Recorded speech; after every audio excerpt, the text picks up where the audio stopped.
काल नागपूर येथील सौ शलाका जोशी यांनी स्त्री संत परंपरा या विषयावर संत मुक्ताबाई ते संत संतूबाईपर्यंतचा आढावा अतिशय सुंदररित्या या ठिकाणी घेतला आणि दुसरे पुष्प गुंफण्यासाठी आज डॉक्टर आशय रोकडे अमरावती यावरून उपस्थित झालेले आहेत. जीवनाचा महामार्ग आत्मशोध ते समाज निर्मिती या विषयावर ते सखोल असं मार्गदर्शन आपल्याला करतीलच. तत्पूर्वी मी कस्तुरीचे संस्थापक अध्यक्ष आदरणीय किशोर बुटोले सर यांना अशी विनंती करतो की आजचे व्याख्याते आणि सर्व मान्यवर यांना मंचावर सन्मानपूर्वक घेऊन येतील व सर्व सन्माननीय मान्यवरांना मंचावर ते आपलं स्थान ग्रहण करतील अशी मी त्यांना विनंती करतो.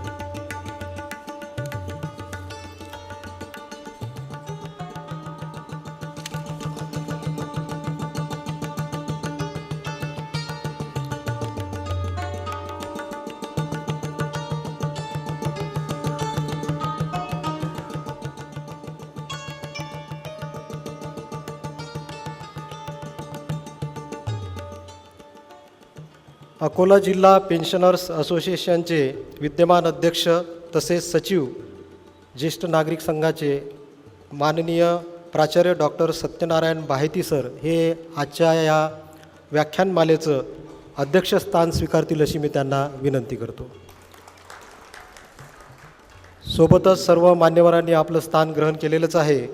यानंतर कार्यक्रमाचे अध्यक्ष आदरणीय डॉक्टर सत्यनारायण बाहेती सर व उपस्थित मान्यवरांना मी विनंती करतो की त्यांनी सरस्वती पूजन व दीप प्रज्वलन करून व्याख्यानमालेचं उद्घाटन करावं.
दीप प्रज्वलनानंतर उपस्थित मान्यवरांच्या स्वागतासाठी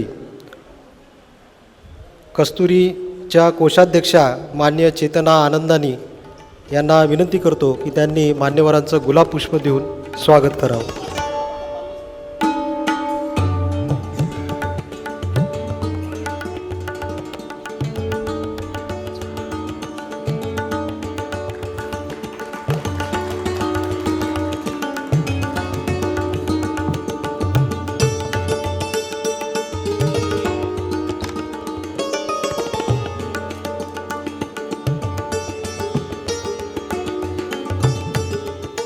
या ठिकाणी सर्व उपस्थित मान्यवरांचं स्वागत कस्तुरीच्या वतीने झालेलं आहे.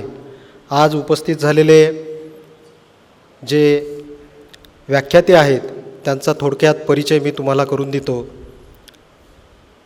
डॉक्टर आशय रोकडे हे प्रोफेसर राम मेघे अभियांत्रिकी व तंत्रज्ञान संस्था बडनेरा येथे इलेक्ट्रॉनिक्स व दूरसंचार अभियांत्रिकी विभागात सहाय्यक प्राध्यापक म्हणून कार्यरत आहेत.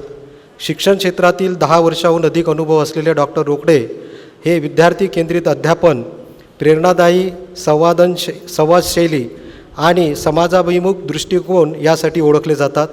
त्यांनी लवली प्रोफेशनल युनिव्हर्सिटी फगवारा येथून वायरलेस कम्युनिकेशन या विषयात PhD प्राप्त केली आहे.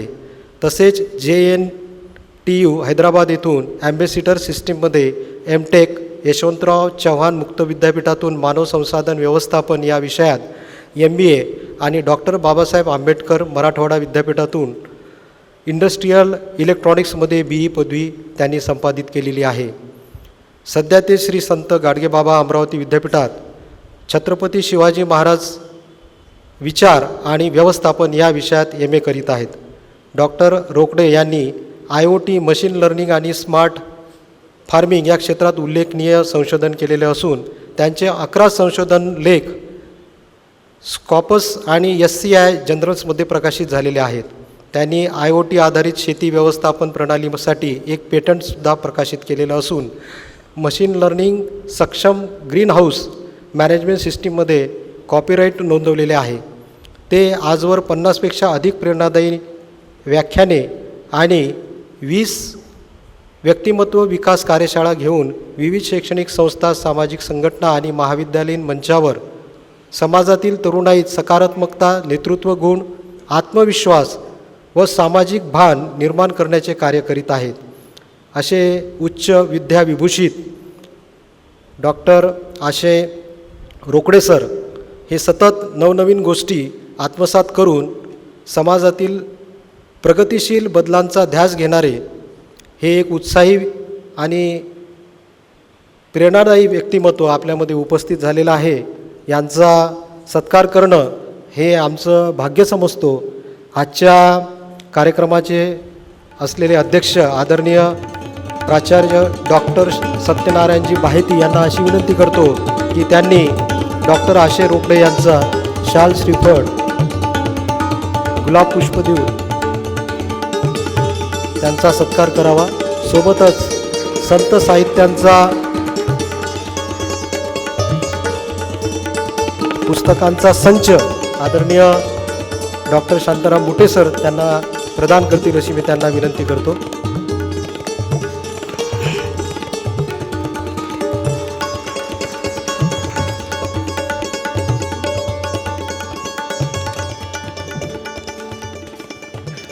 श्रोतावर्ग आणि व्याख्याते यांच्यामधील दुरावा मी लगेच कमी करतो.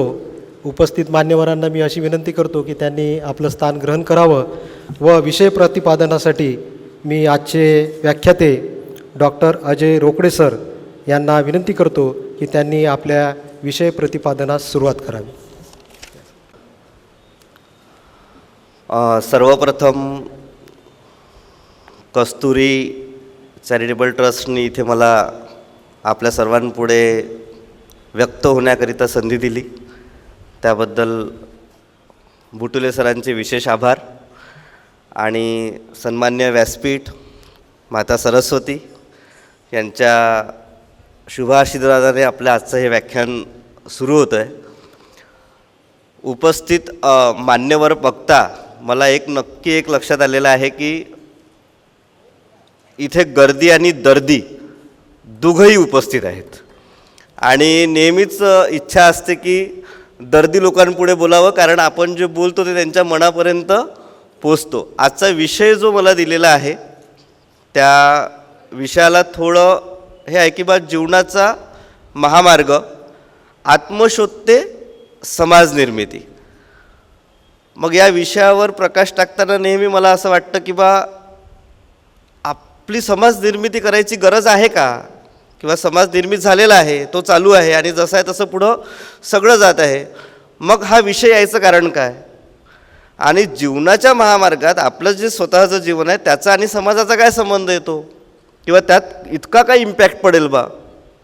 पण जेव्हा या विषयाच्या खोलात आपण जातो तेव्हा आपल्या लक्षात येईल की जीवनाचा महामार्ग जर सुरळीत करायचा असेल, जर जीवन आपल्याला चांगलं जगायचं असेल तर समाज चांगला असणं खूप गरजेचं आहे. आणि समाज तेव्हाच चांगला होईल जेव्हा आपलं स्वतःचं जीवन आपण हे मूल्य आधारित करू. व्हॅल्यू एज्युकेशन ज्याला म्हणतो आपण, व्हॅल्यूजवर जेव्हा आपण जगणं चालू करू. एक साधारणतः आपल्याला एक हे घ्यायचं आहे की बा आत्मशोध म्हणजे काय. म्हणजे मला एक सांगायला आवडेल की एखाद्या बाळाचा जन्म होतो, तो आपल्या घरी येतो, मग आपल्या घरी राहून तो आपण दिलेले संस्कार शिकतो, वागतो आणि तसा तसा तो मोठा होत जातो, तसा तसा तो वाढत जातो आणि तो तेवढाच वाढतो, तो तसाच वाढतो जसं त्याला त्याच्या घरच्यांनी वाढवलं आहे, त्याच्या समाजाने वाढवलेलं आहे. म्हणजे थोडा वेगळा विचार करून पहा की मला असं वाटतं की सरस्वती मातेचा आपण इथं पूजा केली, इथं सर्व सत्यसाहित्याचा अभ्यास करणारे आहे, मग सावित्रीबाई फुलेंचा इथे पुतळा किंवा फोटो असायला हवा होता का. कारण तिने कुठेतरी समाजात परिवर्तन आणलं. म्हणजे सरस्वतींनी जी बुद्धी किंवा जी आध्यात्मिकता तिच्यात दिली तिचं तिने अवलंबन केलं ना. नुसतंच जे दिलेलं ज्ञान आहे ते न घेता त्याचं अवलंबन केलं आणि मग समाजात कुठेतरी परिवर्तन झालं. आणि ते परिवर्तन झालं म्हणून मग दीप प्रज्वलन करताना कुठेतरी 2 महिला पण दीप प्रज्वलन करायला होत्या. म्हणजे समाजाची निर्मिती झालेलीच आहे. आपलं जे वास्तविक काम आहे ते स्वतःचा शोध घेऊन आपण समाजासाठी काय चांगलं करू शकतो, आपण समाजासाठी काय आपलं देणं लागतं हे समजून घेऊन जर आपण सामाजिक भान ठेवून जर जगणं चालू केलं तर वास्तविक समाजात बदल होणं तयार होतील. आता नेमका आत्मशोध म्हणजे काय असतो, स्वतःला ओळखणं. आता इथे जवळपास जे लोक बसले आहेत, मी जे बोलतोय ते समजतंय. रोज ध्यानधारणा करणं हे गोष्ट चांगली आहे की वाईट आहे. माझा मूळता स्वभाव किंवा माझं मूळतं प्रोफेशन हे टीचिंग आहे. तर मला ना विद्यार्थ्यांना म्हणजे प्रश्न उत्तरच आम्हाला सवय असते, राईट. ध्यान करणं चांगलं आहे की वाईट आहे. चांगलं आहे, व्हेरी गुड. किती लोक रोज ध्यान करतात. थोड्या वेळा पहिले काय केलं, मी एक उदाहरण सांगितलं होतं की बा माहीत असणं आणि त्याचं अवलंबन करणं. बरेचदा काय होते की आपल्याला सगळ्यांना खूप चांगल्या गोष्टी, आपण इतक्या चांगल्या देशात जन्माला आलेलो आहे, म्हणजे आपल्याला खूप म्हणता येईल की लहानपणापासून आपल्यावर आध्यात्मिकताचे प्रभाव पडतात, आपल्यावर चांगले संस्कार पडतात. खूप क्वचितच आपण बॉम्बस्फोट आणि अशा घटना पाहतो, खराब घटना पाहतो. त्यामुळे आपण खूप चांगल्या प्रदेशात, चांगल्या देशात जन्माला आलेलो आहे, याचा आपण एक आपलं नशीब चांगलं म्हणावं लागेल. मग यावर आपल्यावर आहे की जे आपल्याला मिळालेलं आहे त्याला आपल्याला अजून चांगलं कसं करता येईल. आणि वास्तविकतेत जर आपल्याला जी मिळालेली गोष्ट आहे ती जर अजून चांगली करायची असेल तर त्यासाठी सर्वात महत्त्वाची गोष्ट आहे की पहिले मी स्वतः चांगलं होणं. मी नेहमी माझ्या भाषणांमध्ये एक उदाहरण नेहमी देत असतो की बा जसा एक सडका आंबा टोपलीतल्या 10 आंब्यांना खराब करतो, हे उदाहरणं देणं आता बंद करा. कारण की एक सडका आंबा टोपलीतल्या 10 आंब्यांना सडकं करतो हे आपण लहानपणापासून सांगतो. अरे पण एक चांगला माणूस आजूबाजूच्या 100 लोकांना चांगला करू शकतो हे पण तर खरं आहे. हे उदाहरणं आपण देतच नाही. मी जर चांगला आहे तर माझ्या अवतीभोवती, माझ्या भोवताल राहणारे लोक आपोआप काय होतात, माझ्याशी चांगले वागायला लागतात. वेळ लागतो पण ते माझ्याशी चांगलेच वागतील काही दिवसांत. आता हे जेव्हा सर आले तर सरांनी सांगताना सांगितलं की बा तुम्ही कितीही रागवा, कितीही चिडा, सर त्यांचा संयम सोडत नाहीत. हे त्यांच्या सहवासात राहिल्यावर समजेल. कसाबचं लहानपणीचं स्वप्न होतं का की मला आतंकवादी व्हायचं आहे म्हणून. कसाबनी लहानपणी स्वप्न बघितलं असेल का की बा मला आतंकवादी व्हायचं आहे बा, किंवा चोर डाकू लुटेरे हे जे असतात हे ठरवतात का की बा बडा हो के बडा चोर बनेंगे, मजा आ जाएंगी जिंदगी में. नाही. मग काय, मग कुठेतरी ते आत्मशोध घ्यायचं विसरतात. माझ्या इंजिनिअरिंगच्या विद्यार्थ्यांना पहिला प्रश्न मी विचारत असतो इंजिनिअरिंगला आल्यानंतर की why you are doing engineering. 90% पोरांकडे उत्तरच नसतं. 90% पोरांकडे उत्तर नसते की ते इंजिनिअरिंग का करत आहे. आपण कधी स्वतःला प्रश्न विचारला का की मी कोण आहे? आपली स्वतःची नैतिक जबाबदारी बनते की आपण प्रत्येकाने स्वतःला एक प्रश्न विचारावा की मी कोण आहे आणि माझं आयुष्य नेमकं मला कुठे नेतं आहे.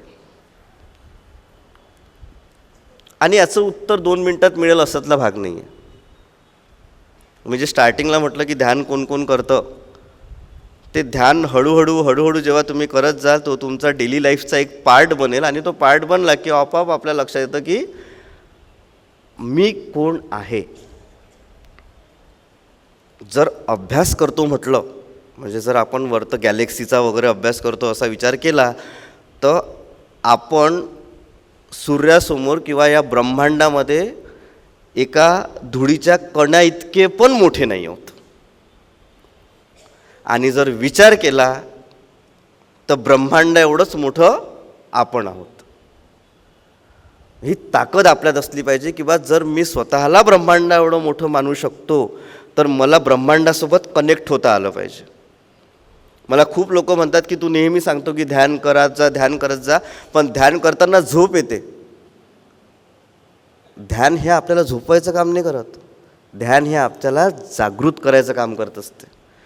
मुळात फक्त काय आहे की ते कसं आहे की एखादी मँगो बाईटची गोळी खाल्ली की खाल्ल्याबरोबर गोड लागते, तसं त्या ध्यानाचं नाही आहे की तूप खाल्ल्याबरोबर रूप नाही येत.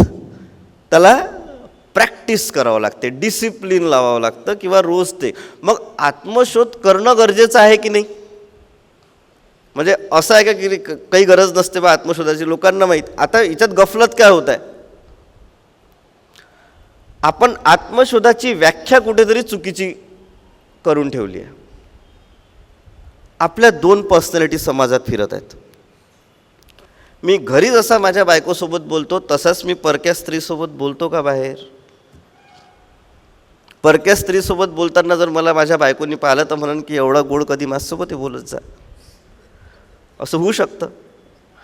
मी बाहेर जेव्हा ऑफिसमध्ये जातो, माझे बॉस असतात, माझे कलिग्स असतात, माझे सवंगडी असतात, त्यांच्यासोबत मी जसा कम्युनिकेट करतो तसाच मी माझ्या घरात माझ्या मुलांसोबत माझ्या आईवडिलांसोबत करतो का?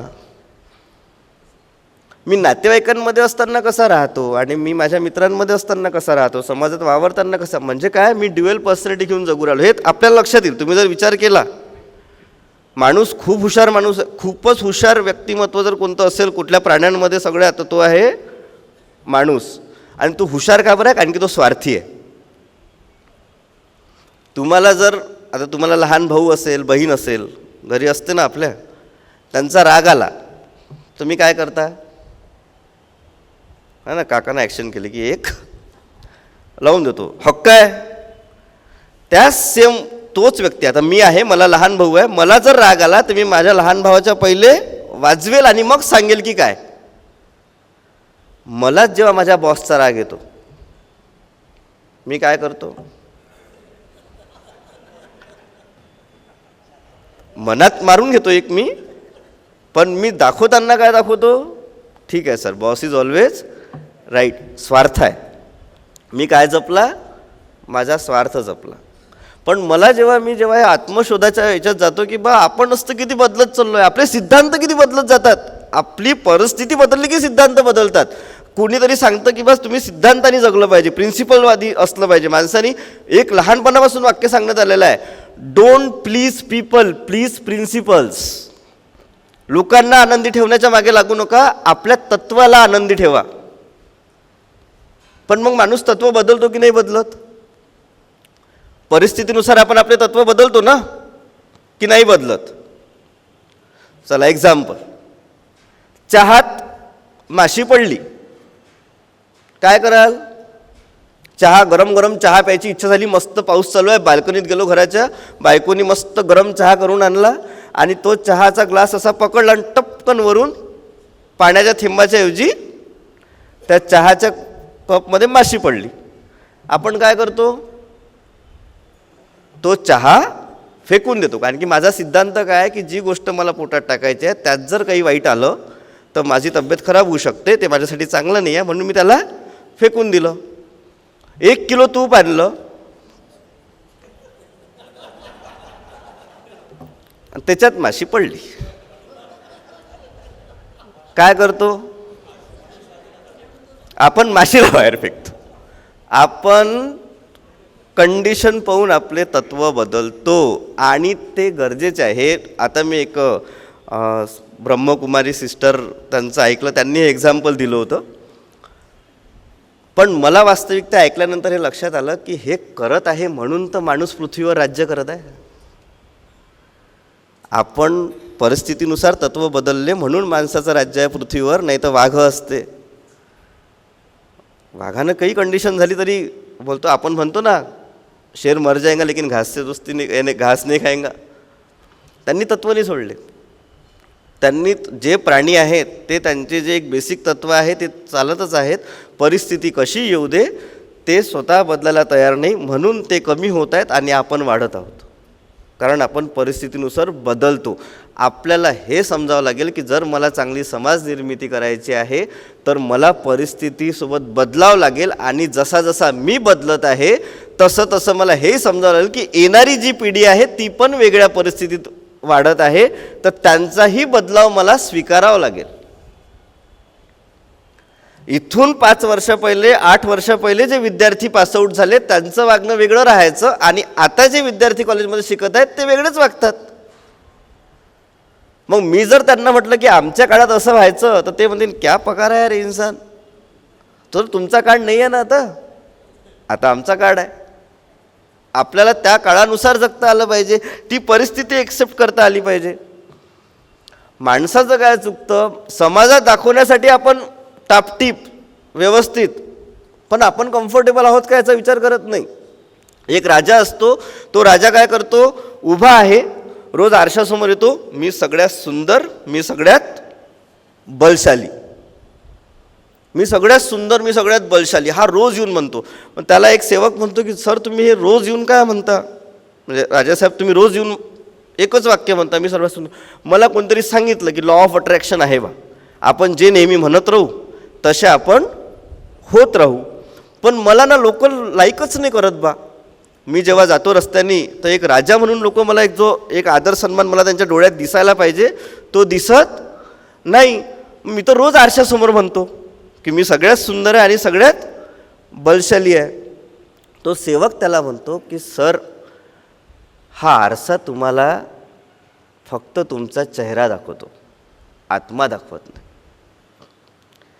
जो आत्म्याने सगळ्यात सुंदर आणि सगळ्यात बलशाली होईल ना त्याचा तो खरा राजा आहे. आपल्याला आत्मशोध करायसाठी हे लक्षात घ्यावं लागेल की मी बाहेर अंगी कसा दिसतो याला काहीही महत्त्व नाही, मी आत्मज्ञ कसा आहे. मग आत्मज्ञ कसं म्हणजे, टायटॅनिक पिक्चर बघितला का तुम्ही? बघितलाय. टायटॅनिक का बरं डुबलं? टायटॅनिक डुबायचं मागचं कारण माहीत आहे का तुम्हाला? एक आईसबर्ग होता. आईसबर्ग एक असा एक पहाड असतो बर्फाचा, त्याला ते जहाज लागलं आणि ते फुटलं. मग आईसबर्गला टायटॅनिक लागलं का बरं?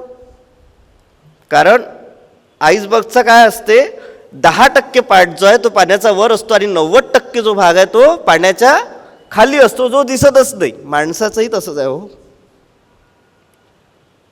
90% भाग समाजाला दिसतच नाही, 10% दिसतो. आणि त्या 10%मध्ये सगळ्यात जास्त रिफ्लेक्शन झालं पाहिजे की आपण 90% आतमधून कसे आहोत. आपण आतमधून जसे राहू तसंच रिफ्लेक्शन आपलं काय होत जाईल, बाहेर दिसत राहील. इथं बसलेल्यांपैकी आवश्यक नाही की सगळेजण बसून म्हणत असतील की वाव किती छान, मला ऐकायचं आहे, आज मला काहीतरी शिकायचं आहे.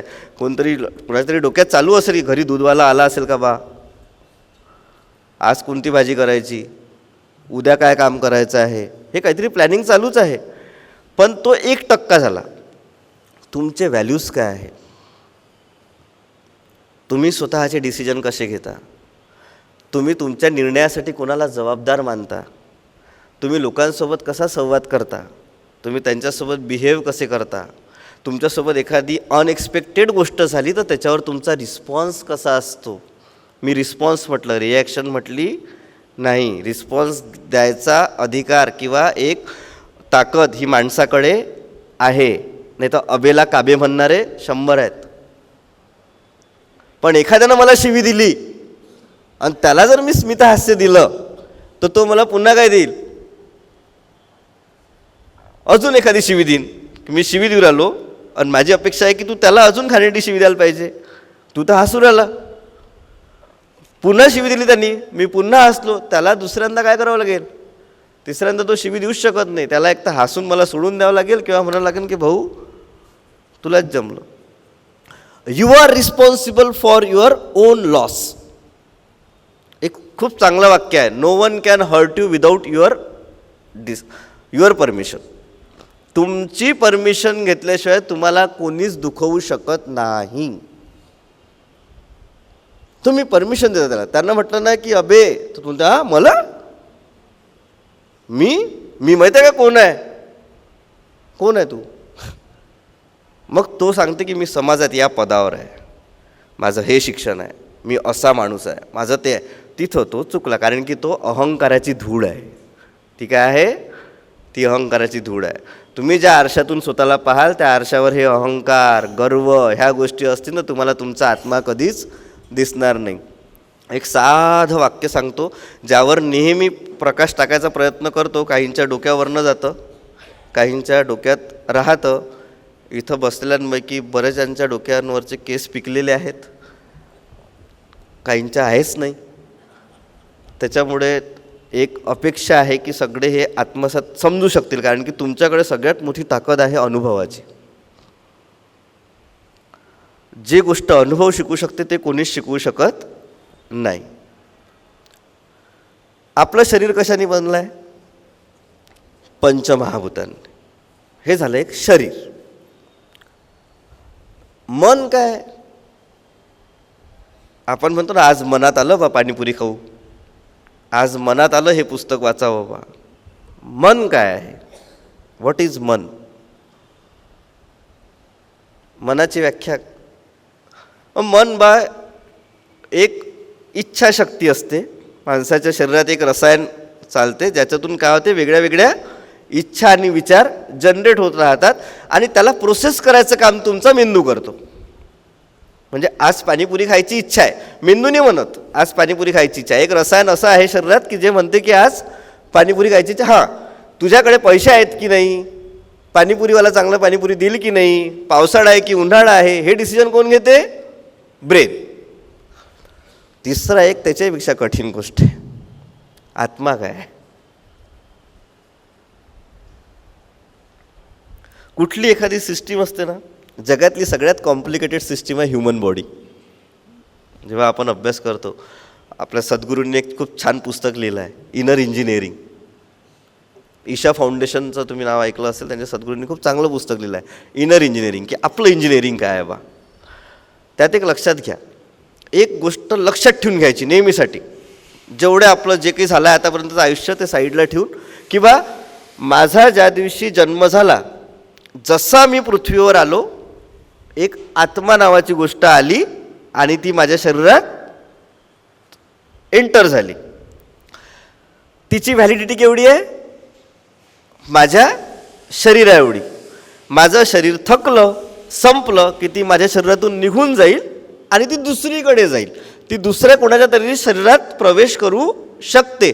मग माझं काय काम आहे, मग हा जो माझा जीवनाचा महामार्ग आहे, यामध्ये मी त्या आत्मेचं शुद्धीकरण करणं, त्याला पवित्र ठेवणं, त्याच्यासाठी दुसऱ्या बॉडींनी म्हटलं पाहिजे की आमच्यात ये, तू खूप शुद्ध आहे, तू खूप चांगली आहे, तू खूप पवित्र आहे, तू खूप शिकलेली आहे, तू खूप चांगली आहे. म्हणजे माणसाचं जर मला शरीर मिळालं आहे तर मला हीच आत्मा पाहिजे, हे आपल्या आत्म्याबद्दल त्यांनी काय केलं पाहिजे, बोललं पाहिजे. तेव्हा आपला आत्मशोध हे होईल. आणि आत्म्यातून हा आवाज येत असतो, आत्म्यातून व्हा, तुमच्या मनातून म्हणा. शिवाजी महाराजांनी काय म्हटलं होतं, छत्रपती शिवाजी महाराजांना कोणी सांगितलं का स्वराज्य निर्माण कर, त्याला आत्म्यातून आवाज आला ना की मी का कोणाची गुलामगिरी सहन करायची. मग मी का कोणाची गुलामगिरी सहन करायची हे जेव्हा मला पाहायचं होतं, तेव्हा मला लक्षात आलं की मी यावर करू काय शकतो. माझी इच्छा आहे ना, माझी आत्मा म्हणते की आपण कोणाच्या गुलामगिरीत जगायचं नाही आहे. मी कॅपेबल आहे का, मी यात बदल करू शकतो का, माझं हे समाज ऐकतील का, याचा पहिले स्वतः त्यांनी काय केला, अभ्यास केला. अभ्यास केल्यावर जेव्हा त्यांनी आत्मशोध लावला की आय कॅन डू धिस, तेव्हा एक लक्षात घ्या, एव्हरीथिंग इज क्रिएटेड ट्वाईस. प्रत्येक गोष्ट ही किती वेळा बनते, दोनदा बनते. एक असते आपलं मेंटल क्रिएशन आणि दुसरं असते फिजिकल क्रिएशन. हे सिम्पल लॉजिक प्रत्येकाला माहीत असेल की एखादी गोष्ट, साधं घरही बांधायचं असतं तर पहिले आपण मॅप बनवतो, इमॅजिन करतो. वॉल्ट डिझनी माहीत आहे तुम्हाला? वॉल्ट डिझनीचं नाव ऐकलं आहे? वॉल्ट डिझनी म्हणून एक डिझनी वर्ल्ड नाव ऐकलं आहे? Disney world. डिझनी वर्ल्ड एक खूप मोठं हे आहे, प्लेग्राऊंड, म्हणजे त्याला आपण काय म्हणतो, वॉटर गेम्स तिथे खेळले जातात. जगातलं मोठं अम्युजमेंट पार्क आहे. या वॉल्ट डिझनीला ना कुठेच जॉब नव्हते मिळायचे. याला बरोबर बोलताच येत नव्हतं, तो बोलताना अडखडायचा. त्याला खूप कार्टून्सचा शौक होता, खूप त्याला कार्टून्स वगैरे आवडते, पण त्यांनी ना एक दोनदा फिरला, त्याला ना जॉबच नाही मिळाले. मग ते फॉरेनमध्ये स्टाईल आहे की तो हताश झाला, एक दुकानात गेला, एक बियर विकत घेतली आणि ते घेऊन समुद्र किनाऱ्यावर पीत बसला निवांत आपला, किंवा माझ्या जीवनात काही होतच नाही आहे, मला कुठला जॉब नाही आहे, मला कोणी काय, मी आता पुढे काय करू, मला उपजीविका चालवायची आहे माझी, मला काहीतरी लागेल ना. तेवढ्यात त्यांनी बघितलं की एक दोन मुलं डुबत होते पाण्यात. ते डुबत होते म्हणून मग त्याला वाचवायला लोक गेले, त्यांनी वाचवलं, त्या पोरांना बाहेर काढलं सुखरूप. याच्या डोक्यात एकदम विचार आला की जर हे पोरं डुबले नाही तर मग मी असं काहीतरी तयार करतो की हे पोरं पाण्यात मजा पण करू शकतील आणि हे डुबतीन पण नाही. म्हणून त्यांनी काय केलं, त्याचं बांधकाम चालू केलं. बांधकाम चालू असताना दुर्दैवानं वॉल्ट डिझनीची डेथ झाली.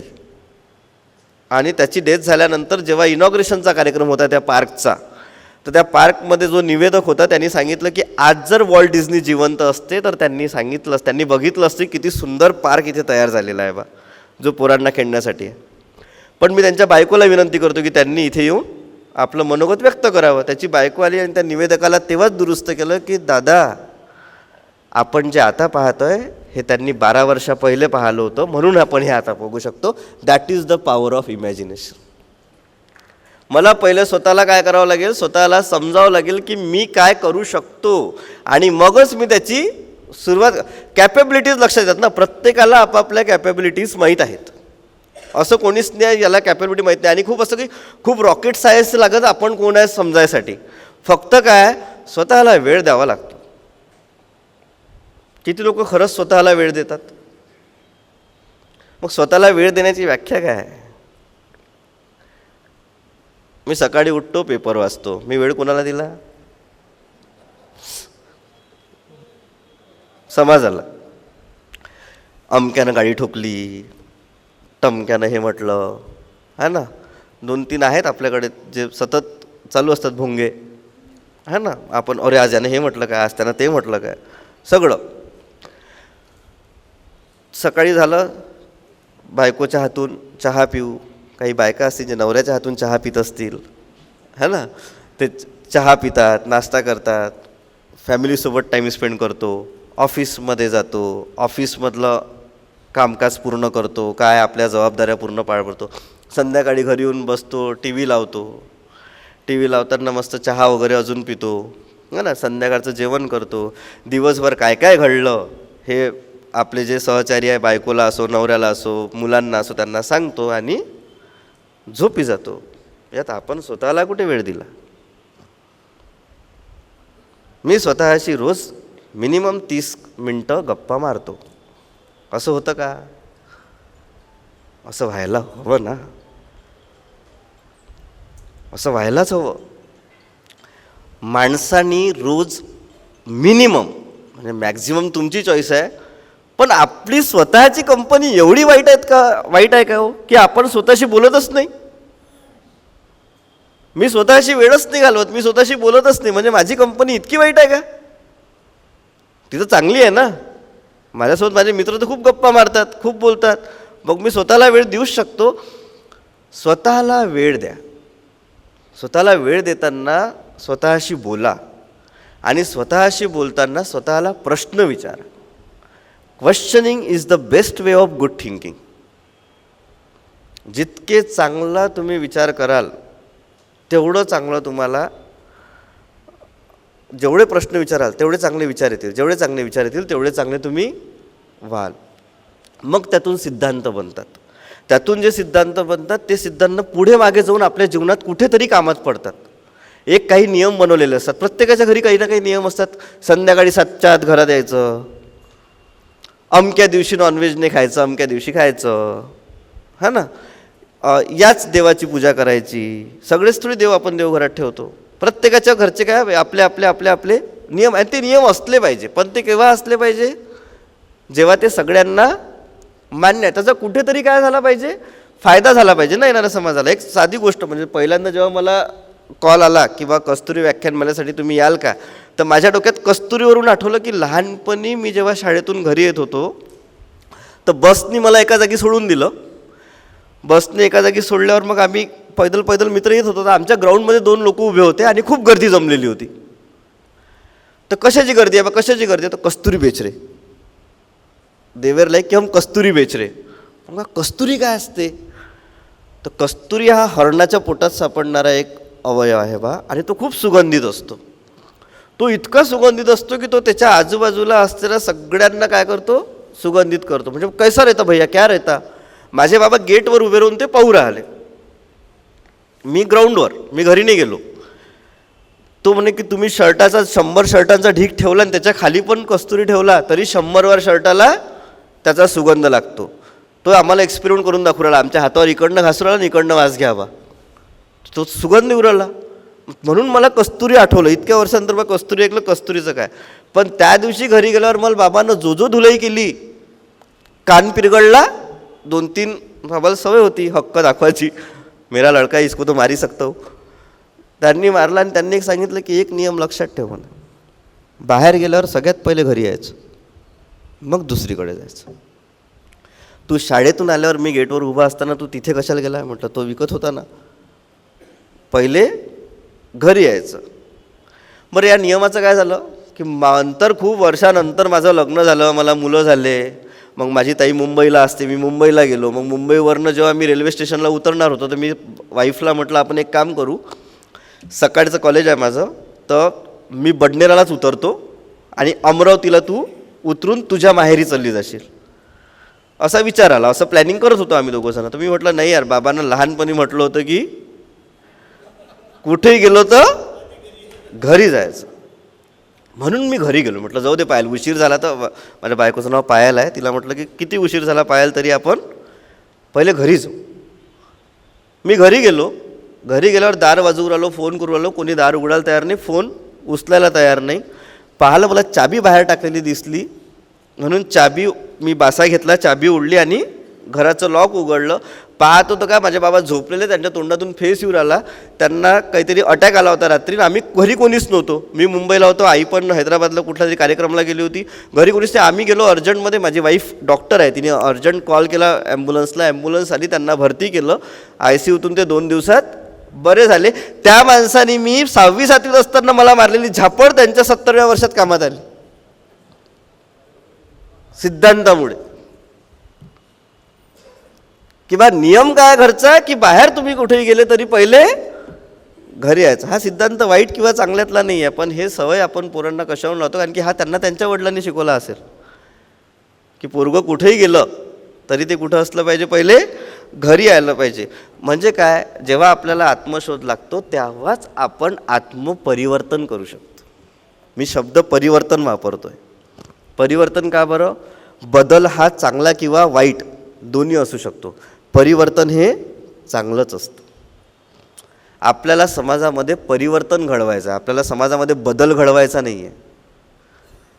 परिवर्तन हा बदलच आहे, पण तो चांगला बदल आहे. ज्या गोष्टी चांगल्या आहेत त्या चांगल्याच आहेत ना, त्या कशाला बदलायच्या. आपल्याला काय करावं लागेल, पण जेव्हा शोध होऊन जाईल तेव्हा मला ते स्वतःमध्ये इम्प्लिमेंट करावं लागेल. माझ्या बायकोला एकाच गोष्टीचा राग येतो, माझा म्हणजे माझाच राग नाही येत, तिला माझ्या एका गोष्टीचा राग येतो की तुम्हाला कधीच का बरं राग नाही येत बा, तुम्ही चिडतच नाही म्हणते, असा कसा माणूस आहे. म्हटलं काय करतो चिडून, म्हणजे व्हॉट इज द यूज, माझंच ब्लड प्रेशर वाढेल. आणि कधी कधी चिडलं ठीक आहे, थोडंसं चिडता पण ना, राग म्हटलं कशाचा राग. मी पॉलिटेक्निकला असताना मेडिटेशन करणं शिकलो होतो 2007 2007 ते आज 2025 माझ्या जीवनातला असा एकही दिवस नाही ज्या दिवशी मी मेडिटेशन केलेलं नाही. आणि मी ह्याच्यासाठी सांगत आहे की जर परिवर्तन करायचं ठरवलं तर आपण ते करू शकतो. आणि ज्या गोष्टी आहेत की बा तिथे मेडिटेशनसाठी अमक्या ठिकाणी बसायला पाहिजे, तशीच पोझिशन पाहिजे आणि असंच म्युझिक पाहिजे आणि असंच वातावरण पाहिजे. मला तर मेडिटेशन खूप करायचं असते, पण आमचे हे आहे ना, बायकांचं असते ना, आम्हाला मेडिटेशन करायचं आहे, पण नेमकी मेडिटेशन करायला बसली की ते दात घासतील, गुंड्या करतील, करूच ते देत बा. त्याचा बदला मग काय, मग त्यांना एखाद्या गोष्टीसाठी बसू द्या, मग मी आवाज करते, हेच चालू आहे. पण जर तुम्ही डिसाईड केलं, डॉक्टर आहे माझी बायको, 70% आजार हे मानसिक आहेत, 70%. आमचे ते खूप मोठे फॉरेस्ट ऑफिसर होते, कविटकर म्हणून, मोठं नाव आहे त्यांचं. त्यांच्या मोठ्या भावाला कॅन्सर झाला. ते गावात शेती करतात. सध्या ते 84 वर्षाचे आहेत. त्यांचे मोठे भाऊ इथून 12 वर्षा पहिले जेव्हा ते 72 वर्षाचे होते, त्यांना नागपूरला नेलं होतं टेस्ट करायला. टेस्टमध्ये निघालं की त्यांना त्यांच्या शरीरामध्ये 4 वेगळ्या ठिकाणी गाठी आहेत कॅन्सरच्या. तर त्याचं ऑपरेट नका करू, कारण की तुम्ही त्याचं ऑपरेट कराल तर काय होईल, ते सगळीकडे पसरून ते 100% वाढतील. मग आता यांना खुश ठेवा बा. तर काकांनी त्यांना खुश नाही ठेवलं. त्यांना काय सांगितलं, दादा तुमचे रिपोर्ट म्हणे राजीव, काय रिपोर्ट आहे म्हणे, एवढा फिट तर मी नाही म्हणे तुमच्यापेक्षा लहान असून.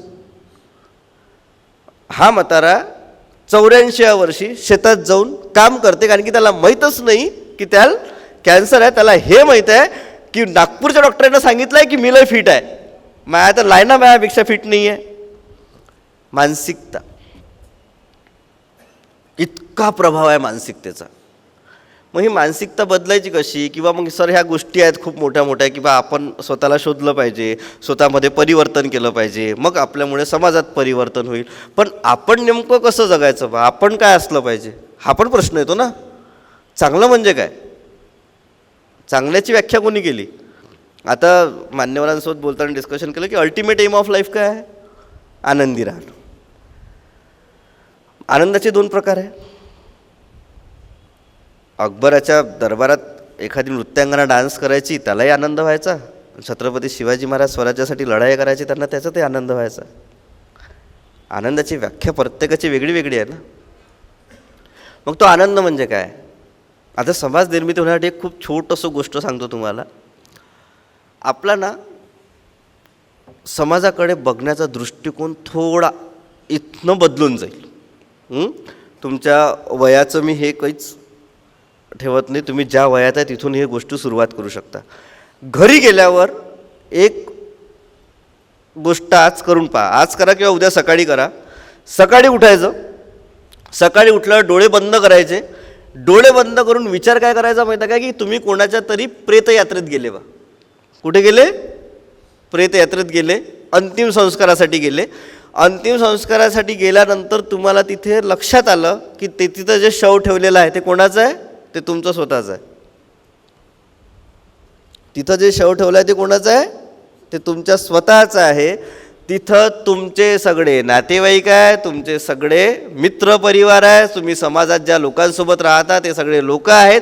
तिथं सगळे गोष्टी करू राहिले एकमेकासोबत. आणि तिथे एक कार्यक्रम असतो, स्मशानात तुम्ही गेलेच असाल बरेचदा, तिथे एक कार्यक्रम असतो श्रद्धांजलीचा. तिथे तुमच्या कॉलनीतला एक जण, तुमच्या ऑफिसमधला एक जण, तुमच्या नातेवाईकातला एक जण, असे तुमचे आई वडील, तुमचे बहीण भाऊ, तुमचे मुलं, हे प्रत्येक जण आलं आणि प्रत्येकाने तुमच्याबद्दल 5-5 मिनटं बोललं की हा माणूस ही बाई कशी होती. प्रत्येकाने काय केलं, तुमच्याबद्दल विचार मांडलेत. आणि मग ते इमॅजिन करून झालं थोडंसं रडायला वगैरे येते, रडून फडून झालं की डोळे उघडायचे. आता हे फक्त तुम्हाला माहीत राहील की तुमच्याबद्दल कोण काय बोललं, बरोबर आहे. तेच मी मेल्यावर माझ्याबद्दल लोकांनी बोलावं असं मला जगायचं आहे. That is success. तसं मला वागायचं आहे. आणि हे दर 5 वर्षानंतर करा. तुमचं दर 5 वर्षानंतरचं वागणं पण बदलते, पण तुम्ही चांगलेच होत जाता. तुम्ही चांगले होत जाता. आजकाल काय झालं आहे, समाजात ना खूप विचित्रपणा आला आहे. एका माणसाचं खूप मोठं स्वप्न असतं की त्याला कार घ्यायची असते. मोठं झाल्यावर त्याची इच्छा असते की जेव्हा मी मोठा होईल तेव्हा मी एक कार घेईल आणि ती ब्लॅक कलरची घेईल. ब्लॅक कलरची होंडा सिविक घेईल बा मस्त, आणि मजे से उसमें घुमूंगा. मेरा सपना आहे भाई मेरा. असते ना, खूप लोकांचं स्वप्न असते. आणि तो मोठा होतो, त्याला मुलं होतात, तो चांगल्या कंपनीत जॉब करतो. हे सगळं केल्यावर ना त्याला तो गाडी घेतो नवीन मग, आणि त्याला त्या गाडीवर खूप प्रेम असतं. नवीन गाडी घरात आल्यावर त्या गाडीला पुसणं, रोज सकाळी पुसायचं, स्वच्छ ठेवायचं, त्याला खूप त्या गाडीवर, कारण की त्याचं स्वप्न पूर्ण झालेलं असते.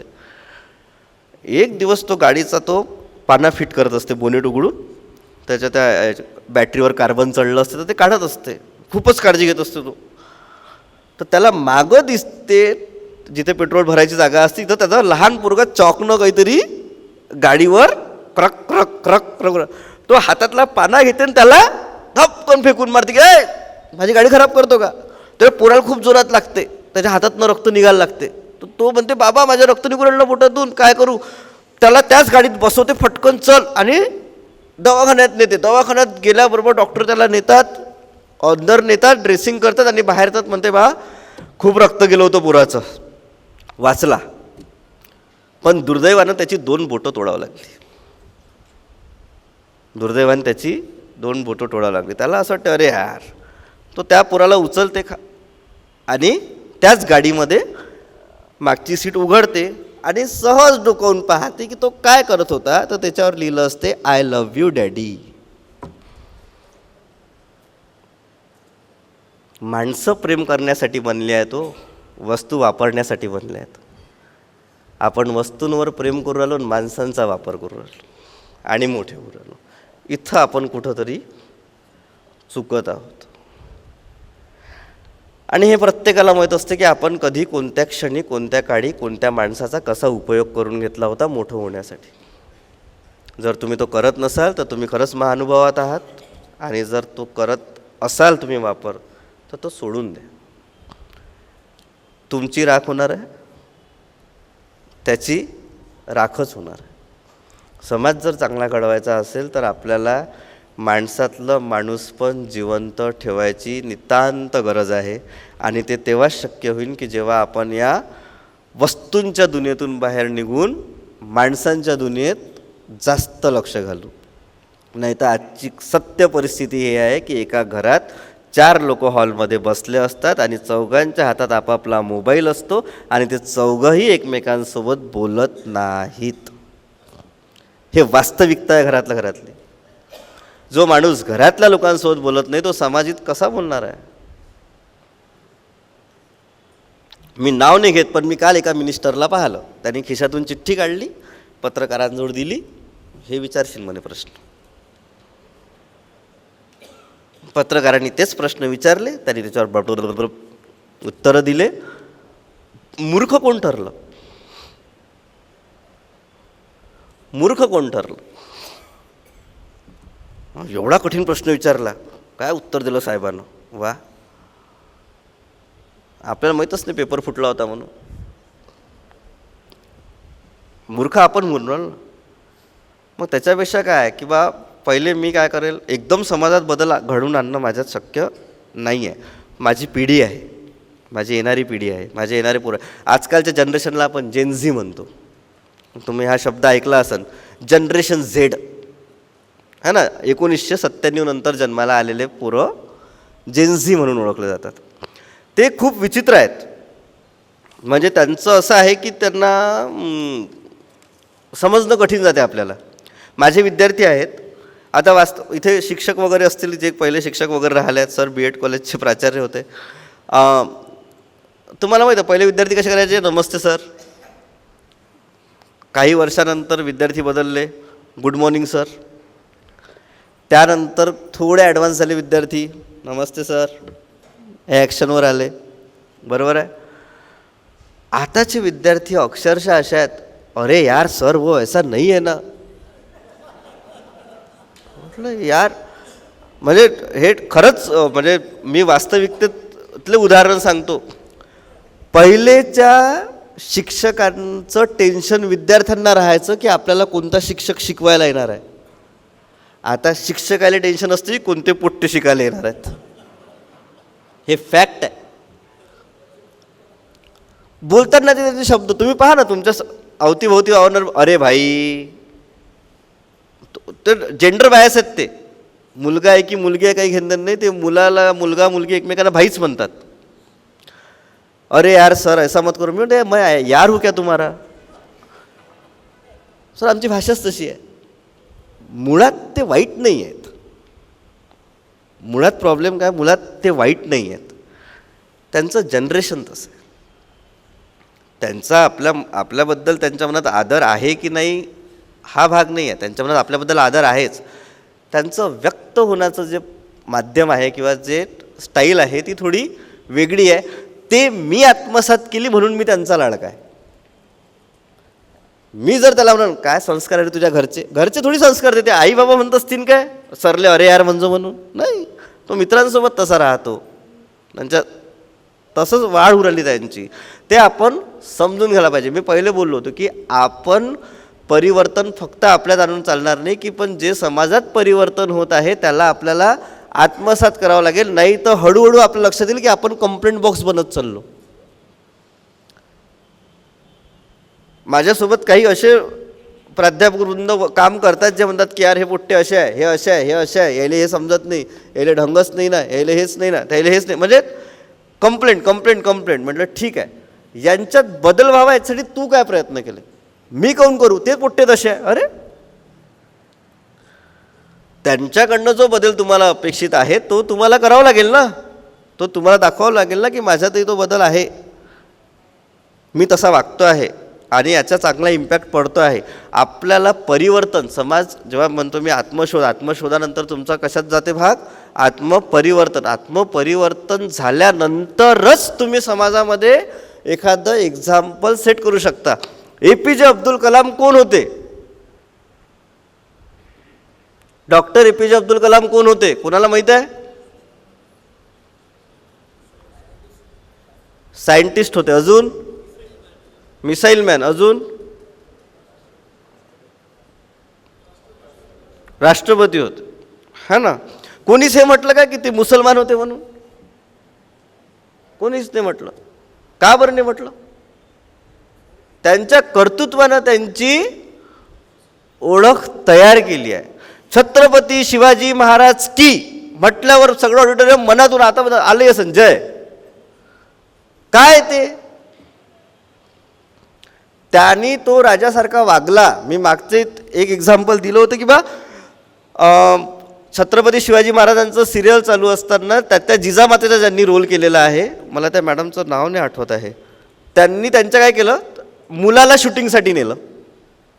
मग तो मुलगा बसला दिवसभर आपलं शूटिंग पाहत. ही आपली जिजामाताचा रोल करू राहिली आणि त्याचं शूटिंग पाहणं चालू आहे. शूटिंग झाल्यानंतर त्यांनी त्याच्या आईला विचारलं की आई, शिवाजी महाराज छत्रपती झाले, त्यात एवढा काय गवाजवा करता तुम्ही? एवढा का वा वा वा वा छत्रपती झाले, छत्रपती झाले, हे का? ती म्हणे बेटा लहान तोंडी मोठा घास घेऊ नको, अपमान नको करू महाराजांचा, ते छत्रपती होते. हा तो होते ना, मग त्यात एवढं मोठं काय बा? मग तुझं म्हणणं काय बेटा?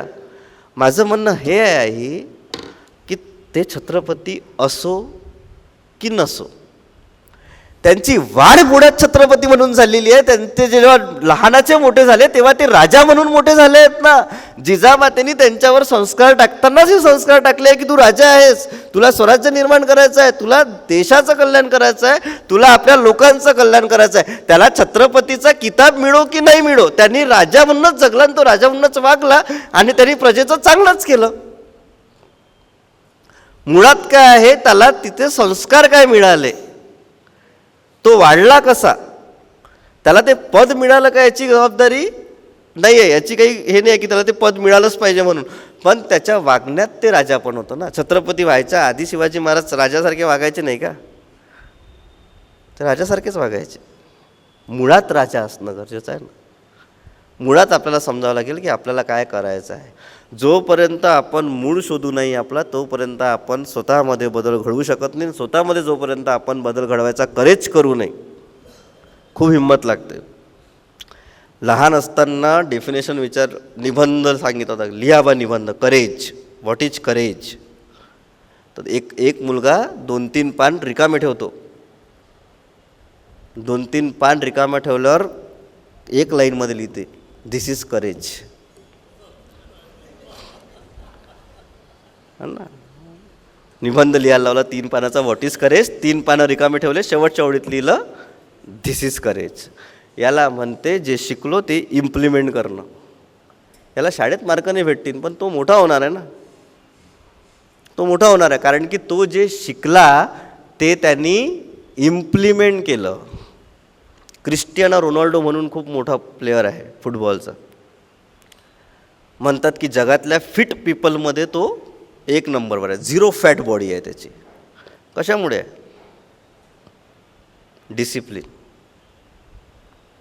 तो म्हणते की मी जो डाएट घेतो, मी जो फॉलो करतो टाईम टेबल, तो करणं काही कठीण गोष्ट नाही आहे. कठीण आहे की त्याला नेहमी कंटिन्यू करणं. मी कुठेही व्याख्यानाला गेलो, कुठेही कार्यक्रमाला गेलो, तर आयोजक माझ्याकडे पाहून नाक मुरडतात. की ते सर चहा, मी चहाच नाही पित. सर थोडंसं तर प्या. मला चहाची चवच माहीत नाही. काय माणूस आहे, चहा नाही प्याला म्हणते आयुष्यात. मग काय केलं? पिलोच नाही.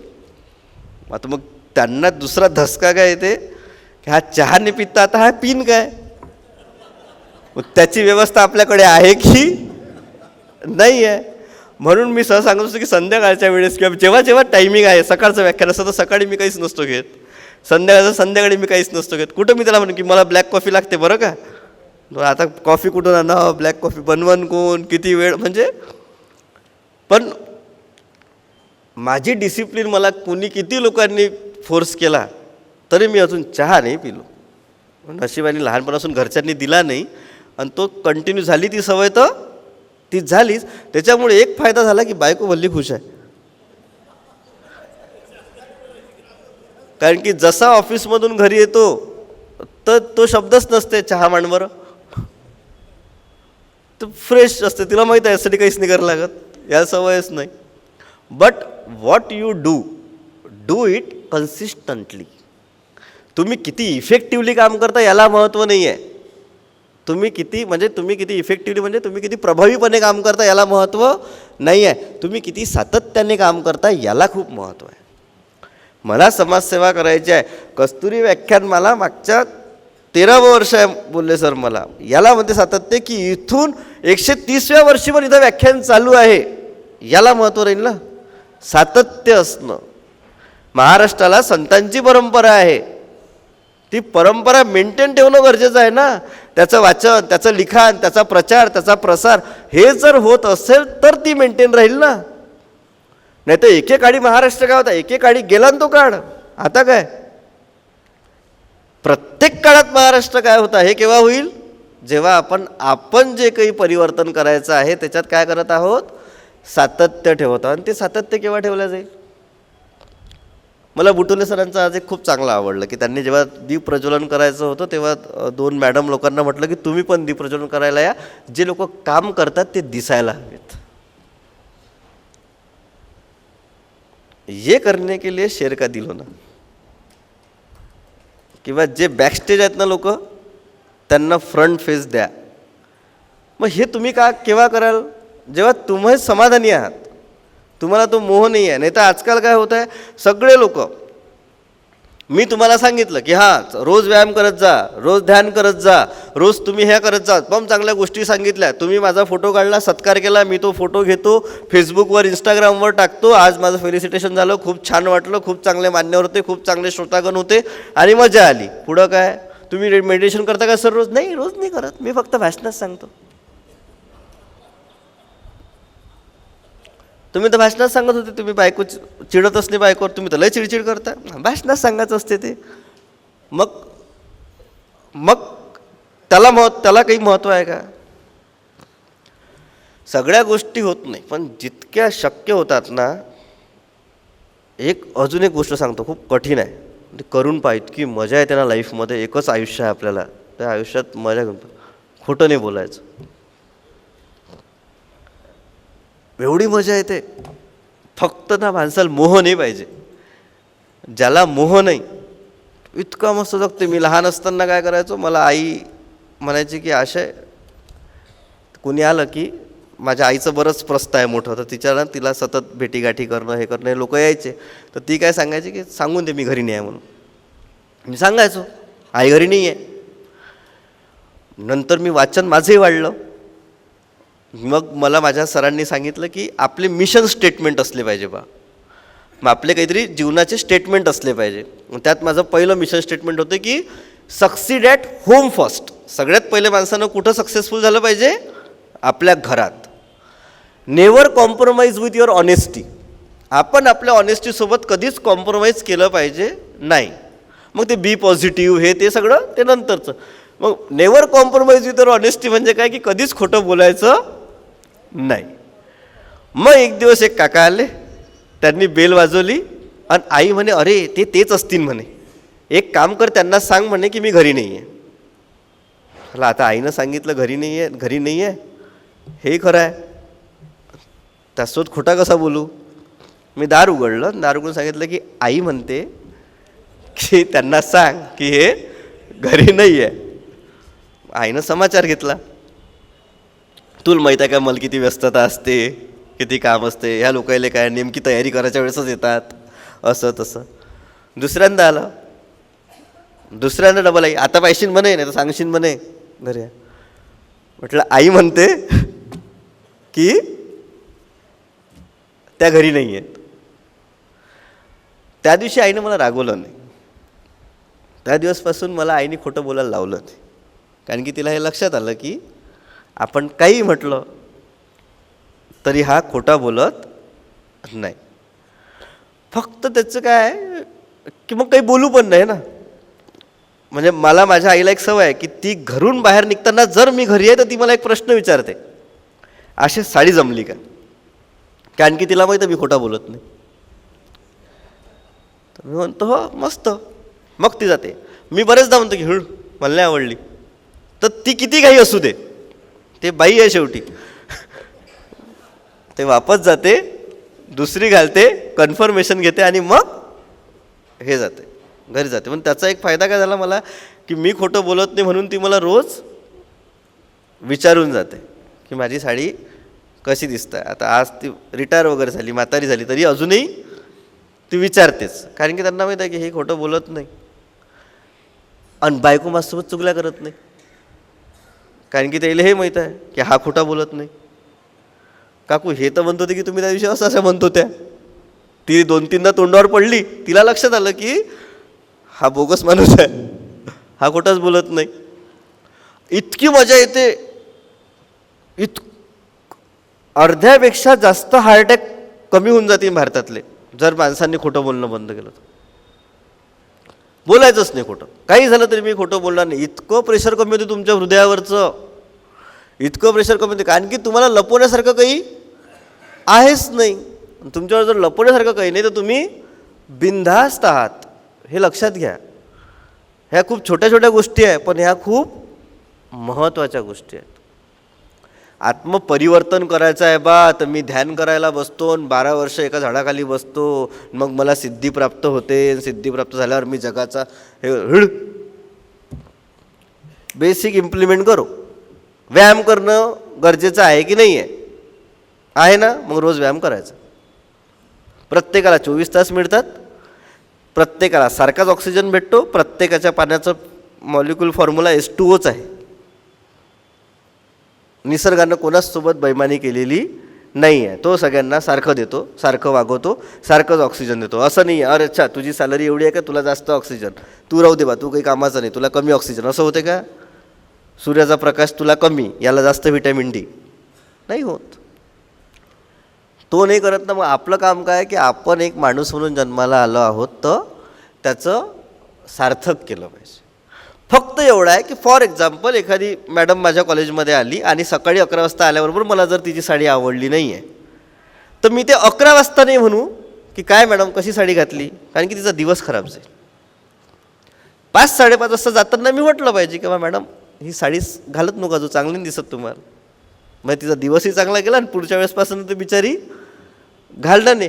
काही लोक काय राहते कुवेट, कसं शर्ट घातलं बे आज आल्याबरोबर, म्हणजे सकाळी आपल्याला लेक्चरला जायचं आहे आणि लेक्चरला जाताना तो म्हणते कसं शर्ट घातलं. झालं का नाही मनात की लेक्चरला जाऊ की नाही जाऊ, आलं ना मनात, तो दिवस पूर्ण खराब जाते. असं वाटतं की सगळे लोक माझ्या शर्टानेच पाहू राहिले काय, होते ना. आपलं काम काय की सांगा आपण केव्हा घरी जाताना सांगा की बा हे शर्ट नका घालायचो. कारण कसं आहे, मोबाईल आहे प्रत्येकाजवळ. मोबाईलला काय करता तुम्ही जिवंत ठेवायसाठी? चार्जिंग. मनाचं चार्जिंगचं काय, मनाचं चार्जिंग कशाने होत असेल, आपलं चार्जिंग कशाने होतं? शांत झोप, चांगले विचार, चांगले मित्रमंडळी. हा ना, माझा एक अकोल्याचाच मित्र आहे, कौलखेडामध्ये राहते. त्याच्या बायकोने एक दिवस मला फोन केला की आशा याला 2 गोष्टी समजून सांग म्हणे, की हा ना खूप स्मोक करतो म्हणे इतक्यात, त्याला खूप टेन्शन येते राहते म्हणे, आणि त्याला खूप त्याचा BP वाढला आहे म्हणे, घाम येतो म्हणे त्याला येतो. मला एक सवय आहे की मी जेव्हापासून पासआउट झालो आहे तर आम्ही जे मित्र आहोत 5-6 जण, ते दरवर्षी एकदा भेटतो. कधी हो आपण एकदा भेटायचं. मी त्याला फोन केला आणि फक्त एवढं म्हटलं की दुष्यंत तुझी एक जबाबदारी आहे म्हटलं, 65व्या वर्षी पण आपण भेटलो पाहिजे म्हटलं एकमेकाला. हे प्रॉमिस तू मला दे. आशा तुझ्यासाठी काही पण. म्हटलं हो, 65व्या वर्षी आपण चिखलदऱ्यातच भेटू म्हटलं लागन, पण भेटायचं आहे आपल्याला. हे परंपरा तोडायची नाही आहे. देव जाणे काय त्या कृपेनं त्यानं स्मोकिंग बंद केलं. मुळात तुमची मैत्री तेवढी पक्की पाहिजे ना की तुमच्यासाठी तुमच्या मित्रांनी तेवढं ऐकलं आणि गोष्टी इम्प्लिमेंट केल्यानंतर त्यांनी मला सांगितलं की इतकं कठीण नव्हतं यार. एखादी सवय जर तुम्हाला बदलायची असेल तर ती सवय बदलायला किती वेळ लागतो? 21 दिवस. बस, सायंटिफिकली सांगतोय मी. 21 दिवस तुम्ही कुठलीही सवय बदलायची आहे किंवा लावायची आहे, त्याला 21 दिवस द्या. 21 दिवसानंतर तुमची ती सवय आपोआप तुटून जाईल. तुमची बॉडी त्याला डिमांड करणार नाही किंवा त्या गोष्टी तुम्हाला लागतील नाही ना, काही होणार नाही. फक्त एवढं महत्त्वाचं आहे की आपलं आचरण त्या 21 दिवसात जो एक कंट्रोल असते आपल्यावर, तो आपल्याला व्यवस्थित करता आला पाहिजे. मला समाजाची निर्मिती करायची आहे म्हणजे काय करायचं आहे, मला काय नवीन समाज तयार नाही करायचा आहे. सरांनी लिखाण भरपूर केलं, मला पुस्तकांचा एवढा मोठा संच दिला, त्यात लिहिलं आहे ना की ज्ञानेश्वरांनी रेड्याच्या तोंडून वेद वदवून घेतले होते. रेडा खरंच वेद म्हणतो का? सायंटिफिकली प्रूफ होऊ शकते का ही गोष्ट? मग ज्ञानेश्वरांनी रेड्याच्या तोंडून कसे वेद वदवून घेतले होते याला 2 पैलू सांगतो मी. एक तर आपण इतके ॲडव्हान्स नाही आहोत सध्या की आपण जनावरांकडनं बोलणं करून घेऊ शकू, ते असतील. किंवा गीतेसारखा ग्रंथ मराठीमध्ये कन्व्हर्ट करायचा जो सर्वसामान्य माणसाला समजेल, आणि मग जो समाज रेड्यासारखा जगू राहिला त्याला माणसात आणायचं काम केलं, ते संत ज्ञानेश्वरांनी केलं. म्हणून म्हणतात की रेड्यासारखा जो समाज होता तो माणसात आला, म्हणून रेड्याच्या तोंडून वेद वदवून घेतले. हे जास्त महत्त्वाचं आहे ना. मग आपला समाज ऑलरेडी आहे, आपल्याला समजावं लागेल की तो सध्या कसा आहे. सगळ्यात जास्त आत्महत्या कोण करतात? पेपरमध्ये शेतकऱ्यांचं येते, विद्यार्थी. सगळ्यात जास्त आत्महत्या विद्यार्थी करतात. सगळ्यात जास्त घटस्फोटाचं प्रमाण सगळ्यात जास्त कुठे आहे? मेट्रो सिटीजमध्ये. बरोबर आहे.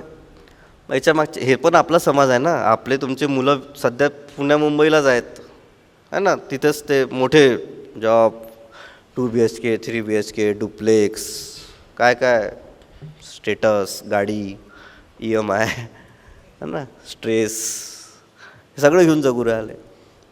यांच्यात घटस्फोट का होत आहे? घटस्फोटाचं कारण काय? सुसाईड करते म्हणजे आपल्या जीवापेक्षा जास्त महत्त्वाचं काहीतरी आहे बा, हे समजावून सांगणं. माझ्या मुलाच्या शाळेत मी सांगितलेलं आहे की त्याचा रिझल्ट मला सांगायचा नाही.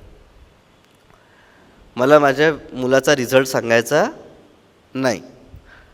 बदले में क्या, तुम मेरे को रिजल्ट, मैं तुमको रिजल्ट नहीं पूछूंगा है ना. मैं तुमको पूछा की त्याचा रिझल्ट चांगलाच लागला पाहिजे, मी फी भरू राहिलो नाही.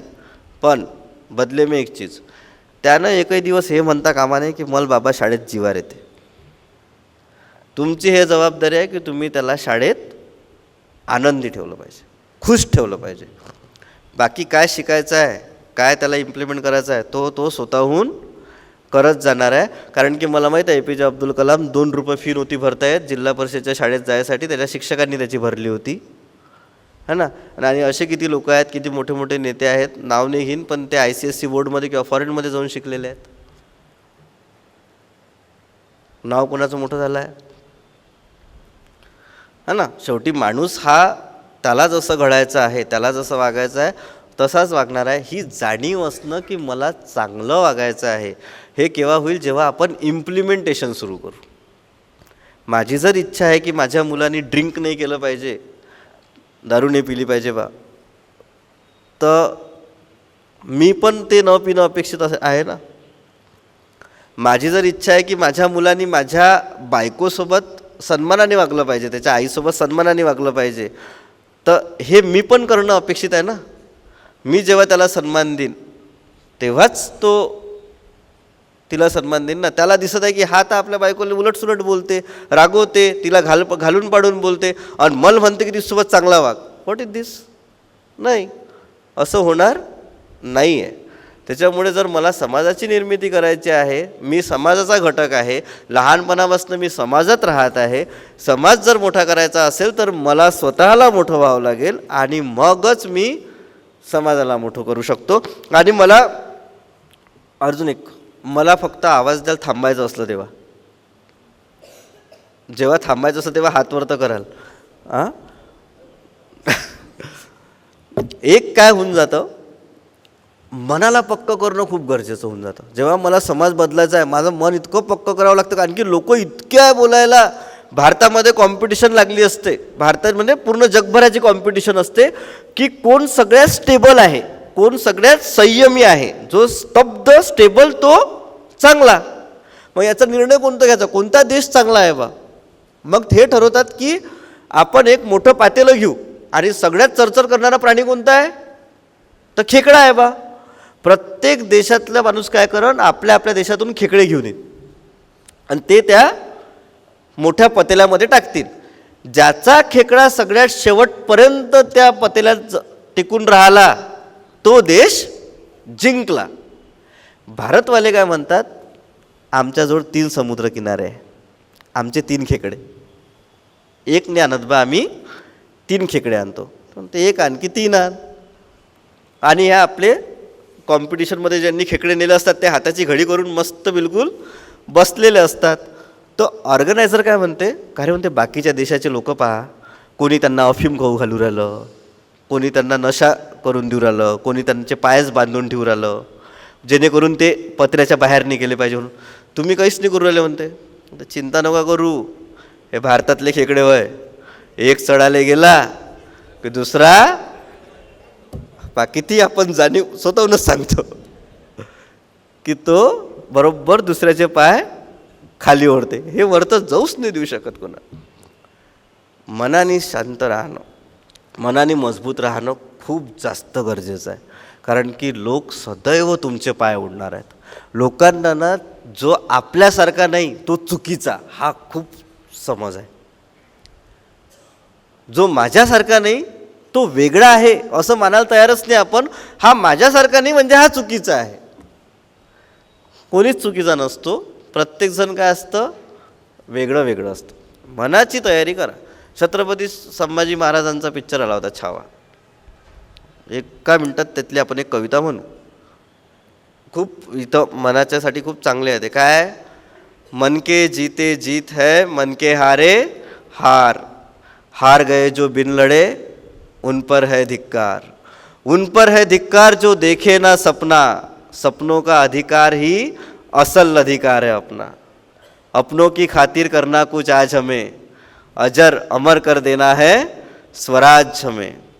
तू माटी का लाल है, कोई पत्थर या धूल नहीं. तू समा बदल के रख देगा, इतिहास लिखेगा भूल नहीं. तू भोर का पहला तारा है, परिवर्तन का एक नारा है. यह अंधकार कुछ पल का है, फिर सब कुछ तुम्हारा है, फिर सब कुछ तुम्हारा है. याला म्हणतात. या कवितेत सगळं सांगितलेलं आहे की जर मी मनाचा निश्चय केला तर 100% जे आहे ते काय होईल? चांगलं होईल. जर मी मनातून हारलो तर मी आयुष्यात कधीच जिंकू शकत नाही. मला जर समाज बदलायचा असेल तर मला मनाने खूप स्ट्रॉंग व्हावं लागेल. एक शेवटचं सांगतो आणि थांबतो. ज्या दिवशी आपला जन्म झाला त्या दिवशी तुमच्याकडे श्वास होता पण नाव नव्हतं. ज्या दिवशी तुमचा जन्म झाला त्या दिवशी तुमच्याकडे श्वास होता पण नाव नव्हतं. आणि ज्या दिवशी तुम्ही जन्माला आला त्या दिवशी तुम्ही एकटे रडत होते आणि बाकी सगळे हसत होते. मी माझं आयुष्य इतकं सुंदर जगेल, इतकं चांगलं जगेल की ज्या दिवशी माझं मरण येईल ना तेव्हा मी एकटा हसत राहील आणि बाकी सगळे रडले पाहिजे. कारण की हे जे श्वासातलं नावातलं अंतर आहे ना याला आयुष्य म्हणतात. मला फक्त ते चांगलं बनवायचं आहे, ते सुंदर बनवायचं आहे. जेव्हा मी स्वतः सुंदर बनेल आतून आणि बाहेरून तेव्हाच माझा समाज सुंदर बनेल. एवढं बोलतो आणि थांबतो. धन्यवाद. आयोजकांनी मला बोलवलं, इथे तुमच्या सर्वांपुढे बोलण्याची संधी दिली आणि सहसा आम्हाला सवय राहत नाही, मुलं इतक्या शांततेनं ऐकत नाहीत. तुम्ही वयाने मोठे असतानासुद्धा इतक्या शांततेने मला ऐकलं, प्रत्येक चांगल्या वाक्यावर दाद दिली. त्याबद्दल पुनश्च एकदा आपल्या सगळ्यांचे आभार मानतो आणि थांबतो. जय हिंद, जय महाराष्ट्र. जीवनाचा प्रशस्त महामार्ग असं म्हटलं तर हरकत नाही. आपण विविध उदाहरणांसह या आपल्या नावाप्रमाणेच म्हणजे आपलं नाव डॉक्टर आशय आणि विविध असे उदाहरणं देऊन प्रत्येक उदाहरणाचा आशय आपण लक्षात जर घेतला तर खरोखर जीवनाचा महामार्ग यांनी सांगितल्याप्रमाणे प्रशस्त आपल्याला करता येईल. अतिशय सुंदर असं विवेचन आपण थोडक्यामध्ये या ठिकाणी घेतलं आणि सर्व विषयाला सर्वांग सुंदर असा स्पर्श करत आपण आपला विषय श्रोत्यांच्या मनाचा ठाव घेण्यासाठी पुरेसा ठरत होता. आम्ही सगळेजण तल्लीन झालो होतो आपला हा सर्व विषय ऐकत असताना. खरोखरच आपल्या विषयाचं ज्ञान हे अगाध आहे. ज्याला वेळ कमी आहे कदाचित पुढच्या वेळेला आपल्याला जास्त वेळ घेता येईल. तर आपण या ठिकाणी आलात आणि आपलं आभार मानणं हे आमचं कर्तव्य आहे. तेव्हा आभार प्रदर्शनासाठी संस्थेचे सचिव आदरणीय संजय ठाकरे सर यांना मी विनंती करतो की त्यांनी आजच्या या व्याख्यानाचं आभार प्रदर्शन करावं.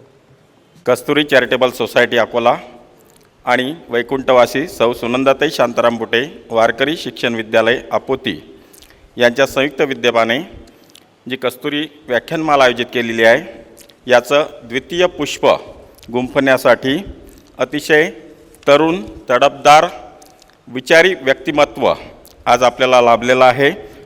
डॉक्टर आशय रोकडे अमरावती येथून आलेले आहेत. जीवनाचा महामार्ग आत्मशोध ते समाज निर्मिती या विषयावर अतिशय ज्याला वैचारिक म्हणू, ज्याला पटेल, प्रत्येकाच्या मनाला भिडणारं असं त्यांचं विचार या ठिकाणी आज आपल्याला या ठिकाणी ऐकायला मिळाले. संस्थेच्या वतीनं मी त्यांचा खूप ऋणी आहे. आजच्या या मंचावर जे अध्यक्षस्थान स्वीकारलेलं आहे डॉक्टर सत्यनारायण बाहेती सर यांचं मी आयोजक या नात्याने कस्तुरी आणि अपोतीच्या संस्थेच्या वतीनं आभार मानतो. आणि आपण प्रेक्षकांनी, श्रोत्यांनी जी काही याला दाद दिलेली आहे, आपल्या सर्वांच्या ऋणात राहू इच्छितो. आणि उद्याचा जो विषय आहे, श्री विजय खुटवड पुण्यावरून येणार आहेत. पसायदान वैश्विक प्रार्थना या विषयावर अतिशय सुंदर असं त्यांचंसुद्धा व्याख्यान आहे. आणि उद्यासुद्धा आपण उपस्थित राहावं अशी सर्वांना विनंती करतो. आपल्या सर्वांचा आभार मानून कार्यक्रमाची सांगता जी आहे आजच्या, ती पसायदानानं होईल. मी पसायदानासाठी आमंत्रित करतो. आता विश्वात्मके देवे येणे वाग्यज्ञे तोषावे, तुषुनी मज द्यावे पसायदानहि. जे खळांची व्यंकटी सांडो, तया सत्कर्मी रती वाढो. भूता परस्परे जडो, मैत्र जीवांचे. दुरितांचे तिमिर जावो, विश्वस्वधर्म सूर्ये पाहो. जो जे वांछील तो तेला हो, प्राणी जात. वर्षत सकळ मंगळी ईश्वर निष्ठांची मांदियाळी. अनवरत भूमंडळी भेट तू भूता. चला कल्पतरूंचे आरव, चेतना चिंतामणींचे गाव. बोलते जे अर्णव पियुषाचे. चंद्रमेजे अलांछन, मार्तंड जे तापहीन. ते सर्वाही सदा सज्जन, सोयी रे हो तू. किंबहुना सर्वसुखी पूर्ण होऊनी तिन्ही लोकी. भजिजो आदि पुरुखे अखंडित. आणि ग्रंथोपजीविये विशेषी लोकीये. दृष्टादृष्ट विजये होवावे जिये. येथ म्हणे श्री विश्वेश्वरावो, हा होईल दान पसावो. येणे वरे ज्ञानदेव, सुखिया झाला. सुखिया झाला. सुखिया झाला. ओम शांती.